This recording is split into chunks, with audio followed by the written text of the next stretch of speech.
Hello दोस्तों, स्वागत है आप सभी का हमारे यूट्यूब चैनल शिखर एग्रीम एकेडमी पर। दोस्तों, आज जो हम करने जा रहे हैं वो क्लास 10th की बुक का पहला चैप्टर है वास्तविक संख्या, जिसमें आज हम सीख करेंगे 50 प्लस एमसीक्यू। इसमें हम केवल एमसीक्यू क्वेश्चन का ही रिवीजन करेंगे, क्योंकि हर साल अब यूपी बोर्ड में हर सब्जेक्ट में 20 एमसीक्यू पूछे जाते हैं। उन्हीं को ध्यान में रखते हुए मैं ये वीडियो बना रहा हूँ, जिसमें हम पहले ही चैप्टर से कम 50 प्लस एमसीक्यू करने जा रहे हैं। तो देरी ना करते हुए हम अपनी वीडियो को स्टार्ट करते हैं। पहले सवाल पर आते हैं। पहला ही सवाल इसमें दिया हुआ है, दो संख्याओं का गुणनफल अगर 2166 है और उनका मासा 19 है, लासा क्या होगा। हमेशा याद रखो, ये एक हमारा फॉर्मूला होता है। पहली संख्या पहली संख्या गुणा दूसरी संख्या गुणा दूसरी संख्या बराबर लासा गुणा मासा। ये हमारा संबंध होता है इन चीजों में। हमेशा याद रखो कि यदि दो संख्याओं का आपको गुणनफल दे रखा हो या दो संख्या दे रखी हो और आपको उनमें से किसी एक का मासा दे रखा हो या लासा दे रखा हो और कोई एक चीज पूछी जा रही हो, तो हमेशा आप इस संबंध को फॉलो करोगे कि पहली संख्या गुणा दूसरी संख्या या दोनों संख्याओं का गुणनफल हमेशा लासा गुणा और मासा के गुणनफल के बराबर होता है। तो पहली संख्या दूसरी संख्या इन्होंने ना देखी, इन दोनों का सीधा गुणा दे रखा है, जो कि कितना है, 2166। 2166 हमको लासा हमको ज्ञात करना है, तो लासा हमको ज्ञात करना है, गुणा मासा हमको दे रखा है 19। तो 19 19 जो है वो 2166 के बट्टे में आ जाएंगे, तो 2166 बट्टे 19। 19 से 2166 को जब तुम लोग काटोगे तो 19 एकम 19 बचेंगे, दो 26 हो जाएगा। 19 एकम 19 7 बचेंगे, 76 हो जाएगा, और 19 चौका 76। तो हमारा आंसर है कि 176। 176 इज राइट आंसर। दो संख्याओं का गुणनफल 2166, मासा 19 है, तो उनका लासा कितना होगा, 114 होगा। बी राइट आंसर है। ऑप्शन नंबर क्वेश्चन नंबर तुम्हारा दूसरा है, दो अभाज्य संख्याओं का एचसीएफ कितना होता है, यानी कि मासा कितना होता है। हमेशा याद रखें अभाज्य संख्या होती कौन सी है। अभाज्य संख्या वो संख्या होती है या तो वो एक से कटे और या वो स्वयं से कटे। वो संख्याएं जो एक से कटती हैं और स्वयं से कटती हैं वो सारी संख्याएं हमारी अभाज्य संख्याएं के अंतर्गत आती हैं। जैसे कि हमारी 3 हो जाए, 2 हो जाए, 5 हो जाए, 7 हो जाए, 9 हो जाए, ये सारी संख्या हमारी कैसी अभाज्य संख्याएं। दो भी हमारी अभाज्य संख्या, ये चीज याद रखना। तो वो सारी संख्याएं जो स्वयं से कटे और एक से कटे वो सारी अभाज्य संख्या अभाज्य संख्या कहलाती है। अब इनका मासा पूछा है, कोई भी दो संख्या अभाज्य ले लो, आप 3 ले लो, 2 ले लो, इनका मासा कितना होगा, एक होगा। 2 ले लो, 5 ले लो, इनका भी मासा कितना होगा, एक होगा। ठीक है ना। 5 ले लो, 9 हमारी अभाज्य संख्या नहीं, सॉरी, 9 हमारी अभाज्य संख्या नहीं, 9 हमारी भाज्य संख्या है। 5 ले लो, 7 ले लो, इनका मासा कितना आएगा, एक आएगा। ठीक है। तो वो सारी संख्याएं जो एक से कटे स्वयं से कटे वो अभाज्य संख्या आती है और उनका मासा हमेशा एक होता है। ठीक है। अगला सवाल है हमारा, 5005 के कितने अभाज्य गुणनखंड होंगे। तो 5005 लिखोगे और उसके अभाज्य गुणन करने के लिए इस तरह लिख दोगे। 5005 जो है 5 पीछे आ रहा है तो ये संख्या 5 से कटेगी, एक का बार जाएगा, फिर जीरो जीरो, फिर एक का बार जाएगा, 1001। ये संख्या जो है वो 11 से कट रही है। 11 ने 99 हासिल का, एक मतलब 100 में से 99 उठाओ, एक बचेगा, एक इधर उतारो, 11 हो जाएंगे, और 11 एकम 11 पूरा पूरा कट जाएगा। 13 से काटो, 13 सत्ते 91, और फिर 7 से काटोगे, 7 एकम 7, तो ये पूरा पूरा कट जाएगा। इसके बाद कौन कौन कौन से हुए, 5 हुआ, 11 हुआ, 13 हुआ और 7 हुआ, तो कितना होगा, 1 2 3 और 4। तो 5005 के कितने अभाज्य गुणनखंड होंगे, 4 अभाज्य गुणनखंड होंगे। अगला सवाल हमारा है, यदि a बराबर 2 की पावर 3 गुणा 5 की गुणा 3 और b जो है वो 2 की पावर 4 गुणा 5 गुणा 7 दे रखा है, तो और ए और बी का एलसीएम कितना होगा। हमें से याद रखें, इन्होंने जो संख्या दी है वो ना, इन्होंने गुणनखंड करके पहले ही दे रखी है, आपको यहाँ पर गुणनखंड करने की कोई जरूरत नहीं है। तो जब भी इस तरह की गुणनखंड करे हुए आपको संख्याएं मिलती हैं और आपसे कहा जाता है कि इनका क्या निकालो, लासा निकालो या फिर एलसीएम निकालो, लासा निकालो एलसीएम निकालो, बात एक ही है, लासा को हम एलसीएम बोलते हैं। जब भी तुमसे कहा जाएगा निकालने के लिए, तो सबसे बड़ी वाली हर संख्या को आपको उठाना है और उसकी बड़ी पावर को उठानी है। जैसे यहाँ पर 2 की पावर 3 है और यहाँ पर 2 की पावर 4 है, तो आप क्या उठाओगे, 2 की पावर 4 को गुणा, यहाँ पर 5 है, यहाँ पर भी 5 है, तो एक बार लिखो केवल 5। उसी हिसाब से यहाँ 3 है, यहाँ 3 नहीं है, तो केवल एक बार 3। और उसी प्रकार से क्या बचा हमारा, 7 बचा, तो 7।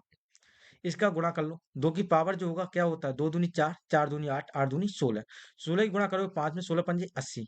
ठीक है ना, 16 पंजे 80। 3 की गुणा करो 7 में, 3 सत्ते 21, गुणा करो 8 एकम 8, 8 दूनी 16, और ये हमारा जीरो है तो जीरो पीछे आ जाएगा, तो आंसर हमारा हो जाएगा 1680। 1680 राइट आंसर। अगला सवाल हमारा है, 27, 35, 13 और 56 में कौन सी संख्या अभाज्य संख्या है।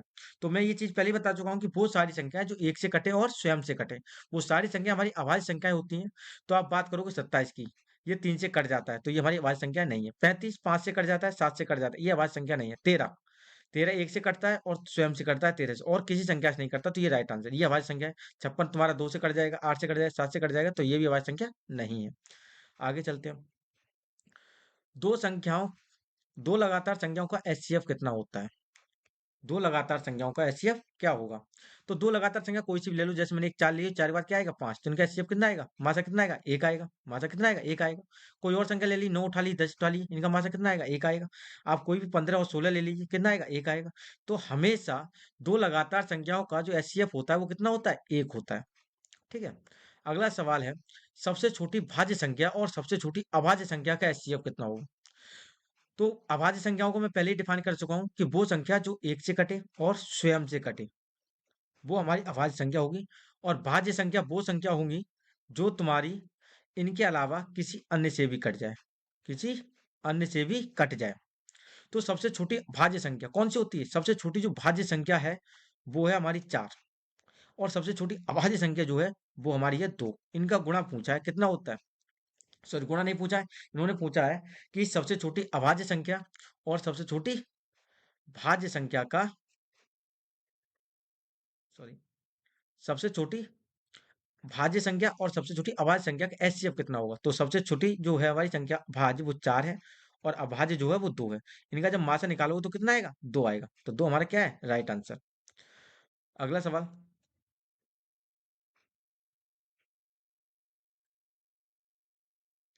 अगला सवाल है, दो क्रमिक सम संख्याओं का एचसीएफ कितना होता है? तो कोई भी क्रमिक का मतलब होता है क्रमागत, क्रम से आती हूँ, जैसे तुम्हारी 2 आता है फिर 4 आता है। सम संख्या कौन सी होती है?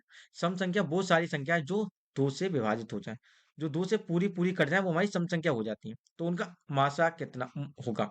तो कोई भी ले लो, पहली दो तक मान लो 2 ले लो, 4 ले लो, उनका मासा कितना आएगा? 2 आएगा। अगला ले लो, 4 ले लो, 6 ले लो, इनका भी मासा कितना आएगा? 2 आएगा। तो कितना होगा? 2। सही आंसर कि दो क्रमिक सम संख्याओं का मासा कितना होता है? 2 होता है। निम्नलिखित में से कौन सी अपरिमेय संख्या है? अब तुम्हारी आते हैं कुछ सवाल अपरिमेय और परिमेय संख्या से। तो पहले ये हमें पता होना चाहिए अपरिमेय संख्या और परिमेय संख्या होती कौन सी है। तो जो परिमेय संख्या होती है, परिमेय संख्या जो होती है, वो हमेशा ये समझो कि पी बट्टे क्यू के फॉर्म में हम उसको लिख सकते हैं। पी और क्यू जो दोनों होने क्या होने चाहिए? पूर्णांक होने चाहिए। पूर्णांक का मतलब है कि ये ऋण में नहीं होनी चाहिए। और क्यू जो है वो कभी जीरो नहीं होना चाहिए, वो हमारी संख्या होती है परिमेय संख्या। और जो ऐसी कंडीशन को फॉलो ना करें, ऐसे पी बट्टे क्यू के फॉर्म में ना हो, वो सारी संख्या हमारी कौन सी होती है? अपरिमेय संख्या होती है। अब इन्होंने इसमें पूछा कि निम्न में से कौन सी संख्या जो है अपरिमेय संख्या है? देखो, √23, √64, √9 और √1 प्लस √25 सारी संख्या आपकी √, में दे रही है। लेकिन हम इसको फिर सॉल्व करेंगे। √64 जो होता है उसको आप 8 लिख सकते हो, और 8 को हम क्या लिख सकते हैं? 8/1, जो कि पी बट्टे क्यू को फॉलो कर रही है। तो ये हमारी परिमेय संख्या है, परिमेय नहीं है, तो ये ऑप्शन गलत हो गया। √9 को आप 3 लिख सकते हैं, तो 3 को 3/1 लिखोगे, तो ये भी तुम्हारी नहीं है। √1 क्या होता है? 1 होता है, प्लस √25 कितना होता है? 5 होता है, जोड़ के आ जाएगा 6, 6/1 लिख सकते हैं, तो ये पी बट्टे क्यू को फॉलो करती है। इसका मतलब ये परिमेय संख्या है, तो ये भी ऑप्शन गलत है। √23 किसी का वर्ग नहीं होता, तो ये तुम्हारी परिमेय संख्या है। ऑप्शन नंबर 1 जो है वो सही आंसर है। अगला है, 2, 10, 20 का एलसीएम निकालो और उसका एचसीएफ निकालो, और ये बताओ कि इनका अनुपात कितना होगा। इन्होंने इनका ये पूछा है कि एलसीएम अनुपात एचसीएफ कितना होगा। तो पहले हम इनका 2, 10 और 20 का क्या करेंगे? गुणा कर लेंगे। तो 2 का जो निकालता है अभाज्य गुणनखंड 2 होता है।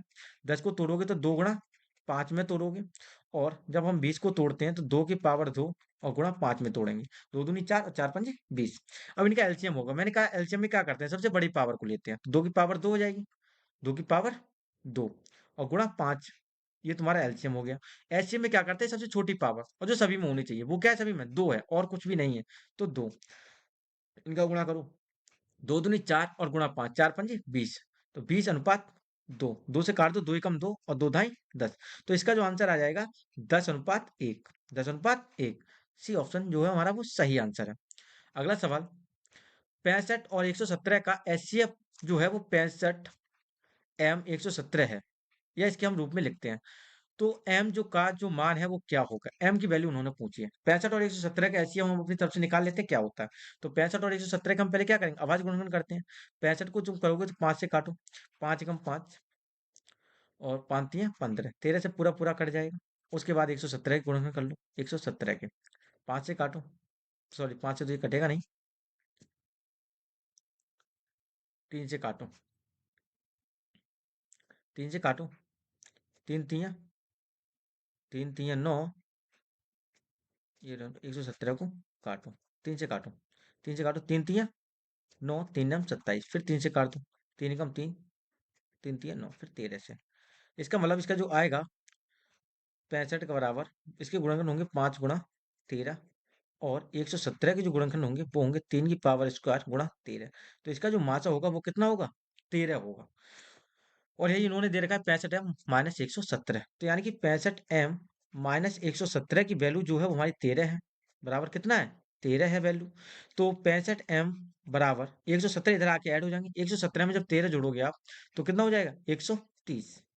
तो m बराबर क्या हो जाएगा, 130/65। 13 से काट दो, 13 पंजे 65, और 13 से ये काटोगे तो 10 बार में कट जाएगा, 5 से ये काटोगे तो 2 बार में कटेगा। तो आंसर कितना आ गया, 2। m की वैल्यू जो है वो 2 है। ठीक है ना, m की वैल्यू कितनी है, 2 आप रख सकते हो। अगला सवाल देख लो, 144 के अभाज्य गुणनखंड में 2 का घातांक क्या है। तो 144 के गुणनखंड करो, 144 के गुणनखंड करो, 2 से काटो, 2 सत्ते 14, 2 दूनी 4, फिर काटो 2 से, 2 तिया 6, 2 छक्का 12, फिर काटो 2 से, 2 एकम 2 और 2 अट्ठे 16, फिर काटो 2 से, 2 9 18। अब ये 2 से नहीं कटेगा तो यहीं पे छोड़ देंगे। हमें ये देखना है 2 का घातांक कितना है केवल, तो 2 की पावर 1 2 3 4, 2 की पावर कितनी आई 4 है, तो घातांक कितना है इसका 4। ऑप्शन नंबर बी जो है वो सही आंसर है। अगला है, निम्न में से कौन सी संख्या परिमेय है। तो मैंने परिमेय बता दिया, वो किस फॉर्म में होनी, पी बट्टे क्यू की फॉर्म में होनी चाहिए, रूट इसके ऊपर होना चाहिए, तो वो वर्ग में होना चाहिए। तो रूट 50 रूट 700, रूट 50 किसी का वर्ग नहीं होता, 700 किसी का नहीं, तो ऑप्शन गलत है। रूट 32 ये किसी का वर्ग नहीं होता, रूट 5 ये किसी का वर्ग नहीं, तो ऑप्शन गलत है। रूट 1 जो होता है वो 1 का होता है, और जो 144 होता है वो 12 का होता है, तो ये तुम्हारी कैसी है, परिमेय संख्या है। ऑप्शन नंबर सी जो है सही आंसर है। अगला सवाल है, निम्नलिखित संख्याओं में से अभाज्य संख्या का चयन करें। अभाज्य संख्या मैंने आपको बता रखा है, जो एक से और स्वयं से कटे। तो 15 है, अभाज्य संख्या नहीं, क्योंकि ये 3 से भी कटती है, 5 से भी कटती है। 39 1 से कटती है, 3 से कटती है, तो ये भी नहीं है। 33 3 से कट जाती है, तो ये भी नहीं। कौन सी, 29। 29 तुम्हारी 1 और 29 के अलावा किसी और संख्या से नहीं कटती, तो अभाज्य संख्या 29 ही है। अगला, यदि ए और बी अभाज्य संख्या है तो ए बी का एलसीएम कितना होगा। अगर यहाँ पर पूछता मासा कितना होगा, तो मासा तो हम बता देते एक ही होगा, लेकिन उन्होंने पूछा एलसीएम कितना होगा। तो जैसे कोई भी अभाज्य संख्या ले लो, मैंने भी बताई थी 2 और 3, तो कितना आता है, 6 आएगा। मैंने कहा था आप ले लो 5 और 7, तो 5 और 7 का कितना आएगा, 35 आएगा। इनका लासा कितना आएगा, लासा कितना आएगा। तो इन्होंने इस बार लासा पूछा है। हमेशा याद रखें, दो अभाज्य संख्याओं का लासा उन दोनों संख्याओं का गुणनफल होता है। तो ऑप्शन नंबर सी, इन दोनों की गुणा कर दो, ए और बी की कर दो गुणा, तो ए भी हमारा सही आंसर है। अगला है 45 और 60 का एचसीएफ क्या होगा, मासा क्या होगा। तो 45 की गुणनखंड करो, 5 से काटो, 5 9 45, और 3 से काटोगे तो 3, और 3 एकम 3। तो इसका जो गुणनखंड होगा 45 का, वो लिख सकते हो तुम 3 की पावर 2 गुणा 5। ठीक है, 3 3 9 9 5 45। उसी तरह जब 60 को लिखोगे, तो 60 को क्या लिख सकते हो, कर लो गुणनखंड, 2 से काटो, 30 बार में कटेगा, फिर 2 से काटो, 15 बार में कटेगा, फिर 3 से काटो, 5 बार में कटेगा, फिर 5 से काटो। इसका मतलब हम लिख सकते हैं कि 2 की पावर 2 गुणा 3 और गुणा 5 की पावर। मैंने कहा था अगर मासा आपको निकालना है, तो मासा में हम जो लिखते हैं वो जो दोनों में कॉलम होना चाहिए, जो दोनों में 5 है और 3 की पावर 1 दोनों में, तो 5 गुणा 3 बराबर 15। 15 इसका क्या हो जाएगा, मासा हो जाएगा, तो 15 बी ऑप्शन जो है सही आंसर है।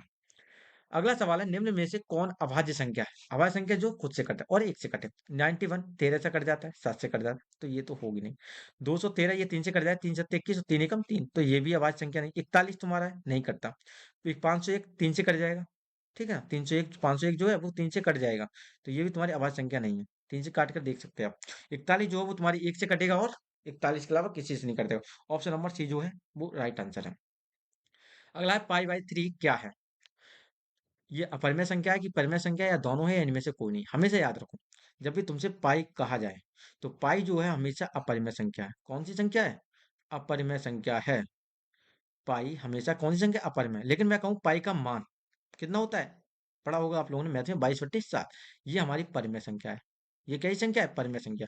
तो पाई का मान तो जो है, पाई का मान वो परिमेय संख्या है, लेकिन पाई अपरिमेय संख्या है, और इसके साथ पाई/3 आ रहा है, तो ये हमारी क्या संख्या हो जाएगी, अपरिमेय संख्या बन जाएगी। अगर आपसे यहीं पर पूछा जाता पाई का मान है, तो तुम्हारा आंसर होता बी सही, परिमेय संख्या। या आपसे पूछा जाए 22/7 है, तो आप कहोगे परिमेय संख्या। लेकिन आपसे कहा जाए पाई है, 2 पाई है, 3 पाई है, या मतलब पाई तुम्हारा कॉमन दे दिया है उसमें, तो हमेशा आपका आंसर होना चाहिए अपरिमेय संख्या। अगले सवाल, दो संख्याओं का गुणनफल 8670 है, एचसीएफ इसका जो है वो 17 है। तो ये बताइए, दो संख्याओं का गुणनफल जो है वो 8670 है, एलसीएफ जो है वो 17 है, तो एलसीएम क्या होगा? मैंने कहा था दोनों संख्याओं का गुणनफल जो होता है वो लासा गुणा मासा के बराबर होता है, तो 876 बराबर 17 गुणा एलसीएम। तो एलसीएम जो होगा 8670 के बट्टे में आ जाएगा 17 और बराबर एलसीएम। 17 से इसको काटोगे, 17 से जब इसको काटोगे तो 5 का बाहर जाएगा, 17 पंजे 85, हासिल का एक बचेगा, तो 7 उतार लोगे, 17 एकम 17 और जीरो का जीरो, तो 510 इस राइट आंसर। आगे अगला सवाल है 20वां। 6, 8, 22 का एलसीएम और एचसीएफ का अनुपात क्या है? तो 6 को आप लिख लो, 6 को आप लिखोगे 2 गुणा 3 के फॉर्म में। 8 को आप लिख सकते हो 2 की पावर 3, 2 दूनी 4, 4 दूनी 8, और 22 को आप लिखोगे 2 गुणा 11 में। तो इसका जब तुम लासा निकालोगे, क्या निकालोगे? लासा। तो जो लासा आएगा, मैंने कहा जो सब में 2 की पावर सब में बड़ी कौन सी है? 2 की पावर 3, तो 2 की पावर 3 लिख लो, गुणा 3 है, उसके बाद 11 है, ये तुम्हारा आ जाएगा लासा। तो 2 दूनी 4, 4 दूनी 8, 8 की जब तो आप गुणा करोगे 11 से, तो 11 अट्ठे 88, और 88 की गुणा करोगे 3 से, तो 3 अट्ठे 24, दो हाथ चल के 3 अट्ठे 24, 25, 26, इसका मतलब 264। उसी तरह अब इसका तुम मासा निकालोगे, मासा जब निकालोगे तो कितना आएगा? जो सब में होना चाहिए, तो वो कितना है? 2 सभी में है, तो मासा कितना आ जाएगा? 2 आ जाएगा। तो इसका निकाल लो अनुपात, 264 अनुपात 2, 2 से काट दो, 2 एकम 2, और 2 से काटो 2 एकम 2, 2 3 6 2, 2 दूनी 4, तो 132 अनुपात 1, ऑप्शन नंबर डी सही है। अगला है 96 का अभाज्य गुणनखंड ज्ञात करें।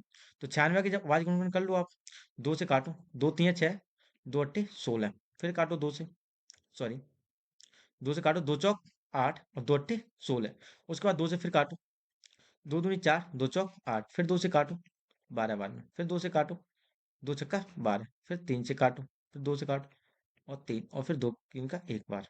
तो 2 की गुणा, 2 की पावर कितनी? 1 2 3 4 5, 2 की पावर कितनी आ जाएगी? 5 और गुणा 3, तो ऑप्शन नंबर ए सही आंसर है।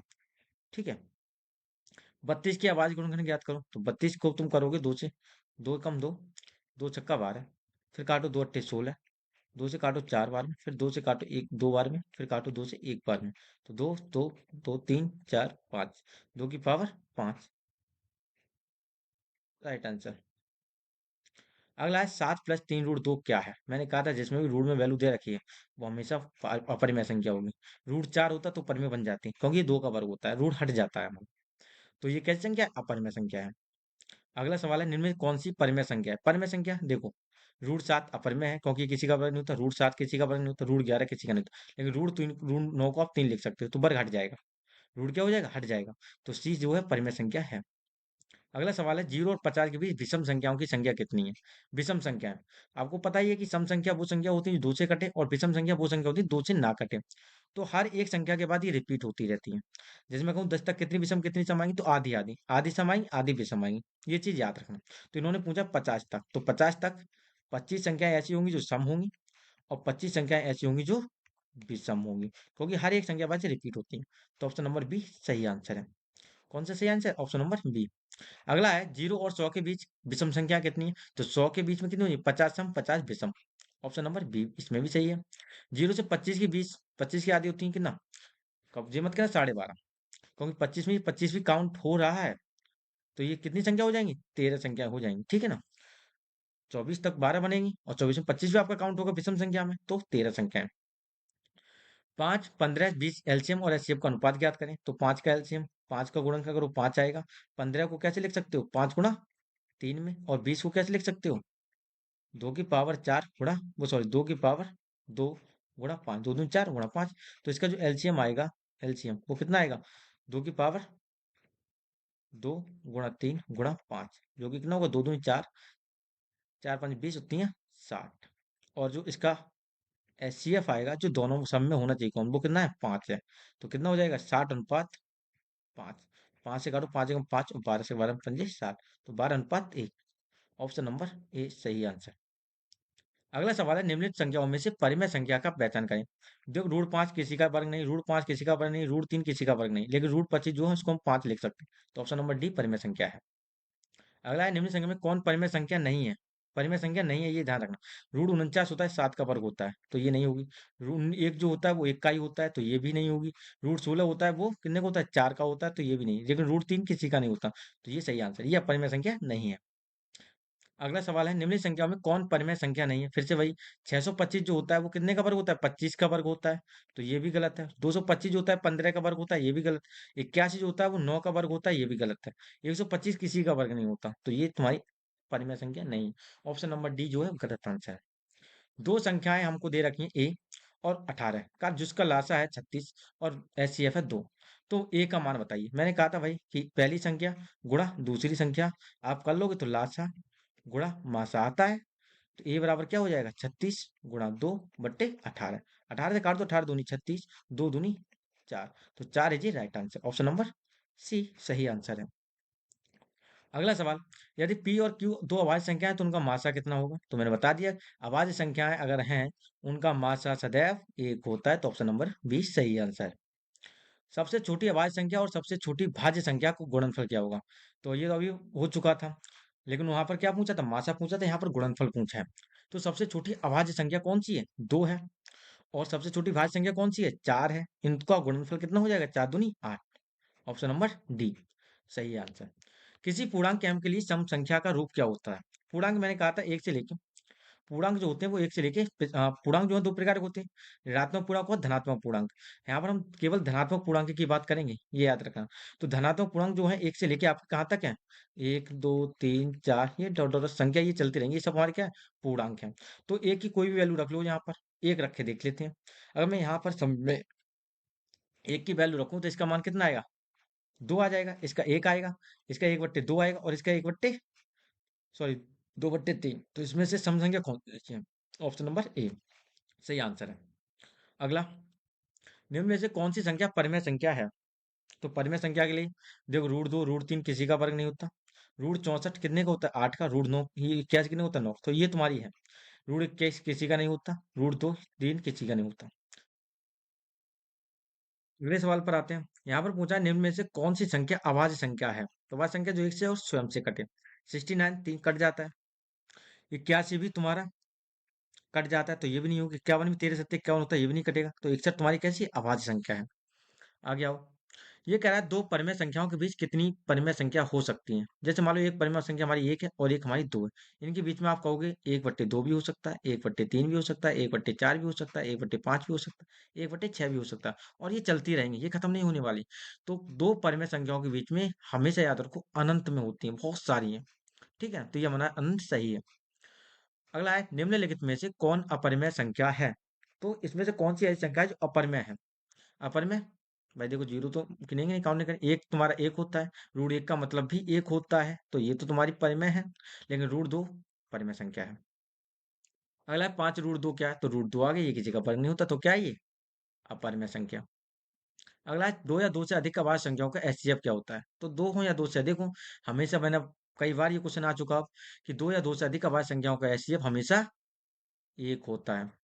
अगला है, पाई क्या है? ये मैं पहले ही बता चुका हूं कि जब भी आपसे कहा जाएगा पाई क्या है, तो आपका आंसर होगा अपरिमेय संख्या। और कहा जाए पाई का मान 22/7 क्या है, तो वो तुम्हारा कहा जाएगा परिमेय संख्या। ठीक है, आगे आते हैं सवाल में। अगला है, रूट 3 और रूट 12 निम्न में से कौन में से क्या है? तो रूट 3 किसी का वर्ग नहीं होता, तो ये तुम्हारी क्या है, अपरिमेय संख्या। अगर ये वर्ग होता तो परिमेय में जा सकती थी। ऐसे 1/रूट 7, रूट 7 किसी का वर्ग नहीं होता, तो ये भी तुम्हारी कैसी है, अपरिमेय संख्या। अगला, यदि n एक प्राकृतिक संख्या है तो रूट n क्या हो सकता है? n जो है वो प्राकृतिक संख्या है। प्राकृतिक संख्या का नंबर एक से लेके स्टार 2 3 4 ये चलता चला जाएगा अनंत तक। तो रूट n क्या हो सकता है, मैं एक को लेके चलता हूँ, रूट 1 को। तो एक बराबर क्या हो जाएगा, एक हो जाएगा। तो ये हमारी परिमेय संख्या है। ठीक है ना। अगर मैं रूट 2 को ले लूं, तो ये रूट 2 किसी का वर्ग नहीं होता, तो रूट 2 क्या है, एक अपरिमेय संख्या है। उस हिसाब से रूट 3 ले लो, तो रूट 3 क्या है, अपरिमेय संख्या है। और उसी हिसाब से मैं रूट 4 ले लूं, रूट 4 क्या है, 2, जो कि क्या है, परिमेय संख्या है। तो आंसर क्या सही तुम्हारा, कभी परिमेय और कभी अपरिमेय संख्या। ये तुम्हारा ऑप्शन नंबर सी क्या है, सही आंसर है।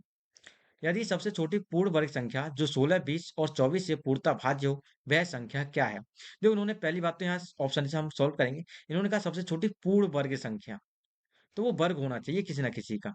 तो देखो, 1200 किसी का वर्ग नहीं होता, तो ये ऑप्शन तो कट गया। 2400 और 1600, तो 2400 भी किसी का वर्ग नहीं होता, तो ये ऑप्शन कट गया। अब आपके आंसर बचते हैं 3600 और 1600, ये वर्ग होते हैं। तो हम ये देखते हैं ये किसमें से है। 16, 24 और 24 का आप लोग क्या निकालोगे, लासा निकाल लोगे। 16 का लासा क्या होगा, पहले इसके वाज गुणन करो, 2 की पावर 4। 20 को जब काटोगे तो क्या आएगा, 2 की पावर 2 गुणा 5। और इसी तरह 24 को करोगे, 24 को, तो क्या होता है, 4 × 3 = 12, 2 की पावर 2 गुणा 3 ये होगा। तो 2 की पावर 4 तुम्हारा सबसे बड़ी पावर, और फिर 5 × 3, 5 × 3, तो 2 की पावर 4 कितना होगा, 2 दूनी 4, 4 दूनी 8, 8 दूनी 16, 16 × 5 = 80, 80 × 3, 3 × 8 = 24, कितना आ गया, 240। कितना है, 240। अब ये देखो 240 में इन दोनों में से कौन सी संख्या कट रही है, 1600 कट रही है कि 3600 कट रही है। ठीक है ना, पहली संख्या काट के देखते हैं, 3600/240, जीरो से जीरो कट जाएगा आपका। 8 से काटो, 4 से काटो, 4 × 6 = 24 और 4 × 9 = 36, 90। 3 से काट दो, 3 दूनी 6 और 30 बार में, फिर 2 से काट दो, 15 बार में ये कट गई। इसका मतलब ये 3600 आंसर तुम्हारा क्या है, सही आंसर है। 3600 वो संख्या है जो तुम्हारी 16, 20 और 24 से कट जाएगी, और ये हमारी पूर्ण वर्ग संख्या है। तो यहाँ 24 से 240 हमारे 2400 भी तो कट रहे थे, लेकिन पूर्ण वर्ग नहीं थे। 36 हमारे पूर्ण वर्ग में है। ठीक है। अगला है 6x⁴ बाई तथा 12x का एचसीएफ क्या होगा। तो 6x⁴ बाई तथा 12x का एचसीएफ, एचसीएफ हम क्या करें, सबसे छोटी घात।